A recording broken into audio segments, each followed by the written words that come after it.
अब हम एनसीईआरटी के कुछ सॉल्यूशन सॉल्व कर लेते हैं। तो एनसीईआरटी के सारे सॉल्यूशन हम कवर करेंगे, लेकिन फिलहाल आज के लेक्चर में हम एनसीईआरटी के जो 5 सॉल्यूशन है, 5 प्रॉब्लम से स्टार्टिंग से उसको हम सॉल्व करेंगे। तो जो एनसीईआरटी है उसके सॉल्यूशन हम सॉल्व करने वाले हैं,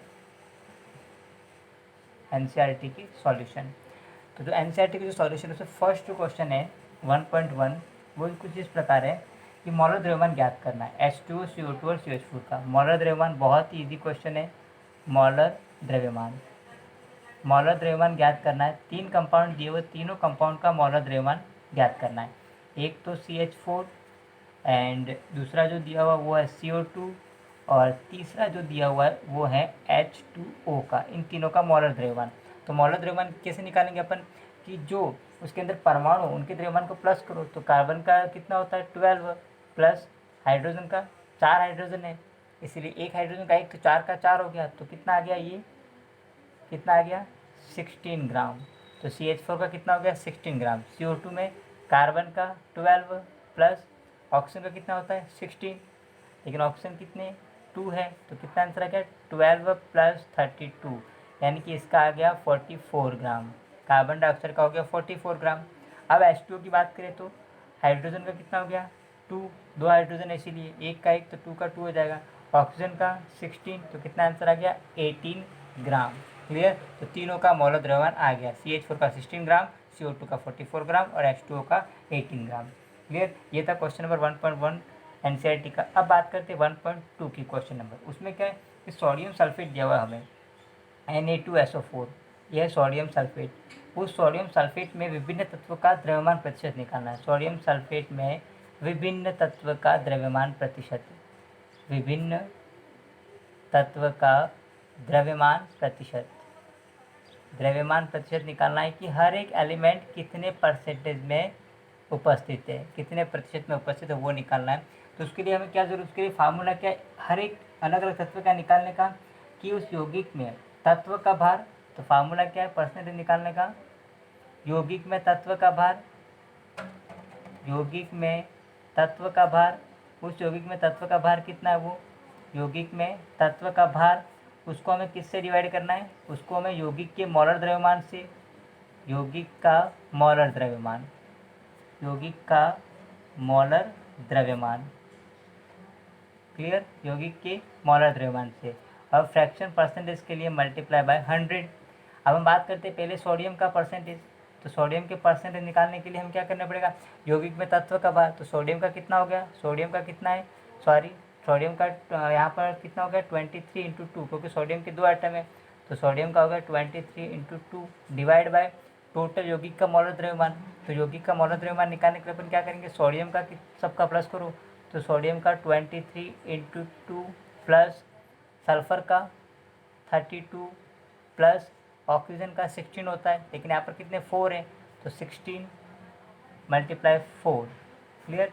तो इन सब को हम सॉल्व करते हैं तो जो आंसर आएगा वो हो जाएगा, ये 46 हो गया प्लस ये हो गया 32 प्लस ये हो गया 64 हो गया। क्लियर। तो इन सब को हम प्लस करते हो तो जो वैल्यू आता है वो होता है 142, यानी कि इसका मॉलर द्रव्यमान कितना है 142 ग्राम पर मोल, ये उसका मॉलर द्रव्यमान हो गया।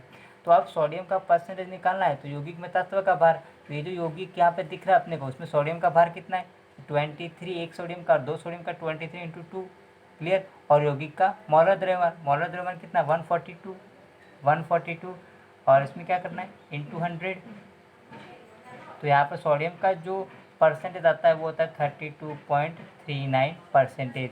ये होगा सोडियम का द्रव्यमान प्रतिशत। उसी प्रकार हमें किसका निकालना है, सल्फर का निकालना है, सल्फर का परसेंटेज निकालना है। तो सल्फर के लिए क्या करेंगे अपन, सल्फर का कितना है 32 है, तो 32 बाय 142 इंटू 100। तो यहाँ पर सल्फर का आ जाएगा 22.54%, ये सल्फर का हो जाएगा। अब किसका निकालना है, ऑक्सीजन का प्रतिशत निकालना है हमें। तो ऑक्सीजन का कितना है टोटल 64 है, 4 एटम ऑक्सीजन के, आउट ऑफ 142 मल्टीप्लाई बाय 100। तो ऑक्सीजन का जो परसेंटेज आएगा वो होगा 45.07%। क्लियर। तो विभिन्न तत्व का द्रव्यमान प्रतिशत निकालना था, हमने क्या किया, उस यौगिक का मॉलर द्रव्यमान निकाला और ऊपर हर एक तत्व का, उस यौगिक में उस तत्व का भार कितना है वो, और परसेंटेज के लिए मल्टीप्लाई बाय 100। क्लियर। अब हम बात करते हैं 1.3 क्वेश्चन एनसीईआरटी का 1.3 क्वेश्चन। जो ये कह रहा है कि आयरन के उस ऑक्साइड का मूलानुपाती सूत्र, आयरन के उस ऑक्साइड का मूलानुपाती सूत्र निकालना है। आयरन के उस ऑक्साइड का मूलानुपाती सूत्र, आयरन के उस ऑक्साइड का मूलानुपाती सूत्र। अब हमें आयरन के किसी ऑक्साइड का मूलानुपाती सूत्र निकालना है। क्लियर? आयरन के उस ऑक्साइड का मूलानुपाती सूत्र ज्ञात कीजिए जिसमें आयरन जो है वो दिया हुआ है 69.9%। क्लियर? और ऑक्सीजन जो है वो दिया हुआ है 30.1%। क्लियर? आयरन 69.9% और ऑक्सीजन दिया हुआ 30.1%। और हमें उस ऑक्साइड का मूलानुपाती सूत्र निकालना है। क्लियर? तो हम क्या करेंगे, वही हमारा टेबल वाला मेथड। तो पहले हम टेबल बनाएंगे। तो यहाँ पर हम लिखेंगे तत्व कौन कौन सा, एक तो आयरन Fe और दूसरा ऑक्सीजन है।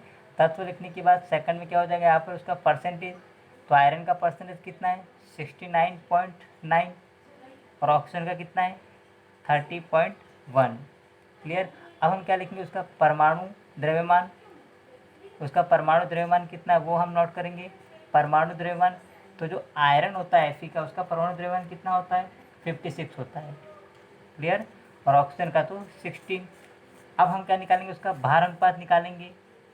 भार अनुपात, तो भार अनुपात निकालने के लिए हम क्या करते हैं, उसका भार अनुपात निकालने के लिए ये जो उसका परसेंटेज है उसमें परमाणु द्रव्यमान का भाग देते हैं। तो ये हो जाएगा 69.9 डिवाइड बाय 56 और यहाँ पर हो जाएगा 30.1 डिवाइड बाय 16।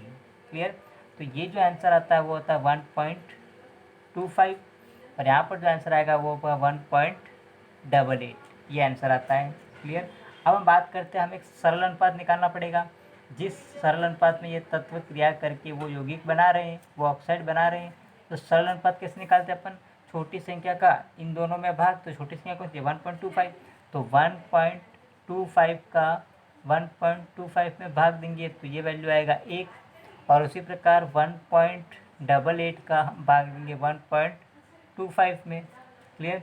तो इसका जो वैल्यू आता है वो आता है अप्रॉक्सीमेट वैल्यू आता है 1.50।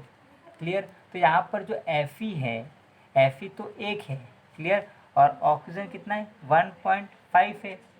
तो ये एक सरल अनुपात नहीं है, ठीक है ना, एक सिंपल रेशो नहीं है। तो इसको हम सिंपल रेशो में बदलने के लिए क्या करते हैं, किसी भी पूर्णांक से हम गुणा कर सकते हैं। तो हम इसको 2 से गुणा कर दिया तो यहाँ पर क्या वैल्यू आ जाएगा Fe2 और O कितना हो गया, O कितना हो जाएगा, O हो जाएगा 3। क्लियर? तो ये आ गया उस ऑक्साइड का मूलानुपाती सूत्र। क्लियर? ये उस ऑक्साइड का मूलानुपाती सूत्र आ गया।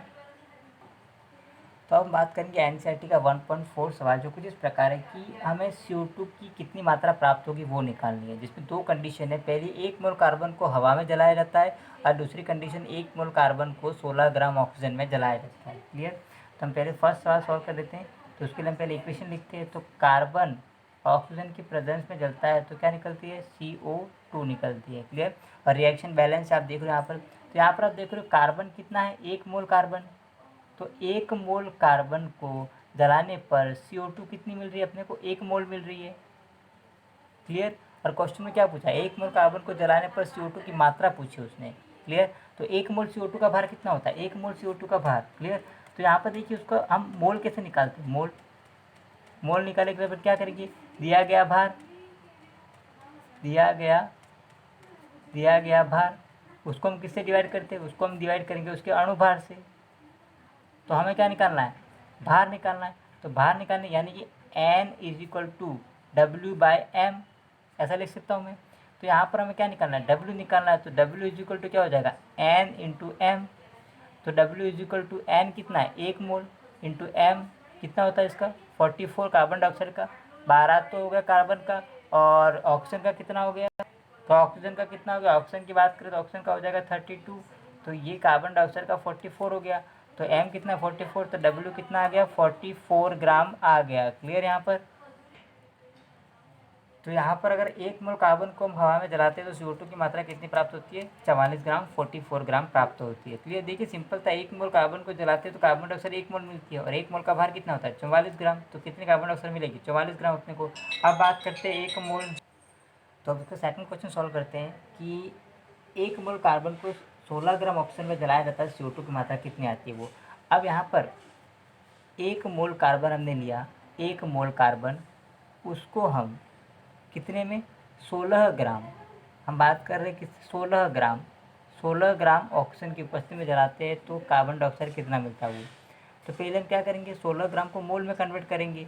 तो 16 ग्राम में मोल में कन्वर्ट करने के लिए क्या करेंगे अपन, दिया गया भार डिवाइड बाय ऑक्सीजन का अणु भार, तो कितना आया 0.5 मोल।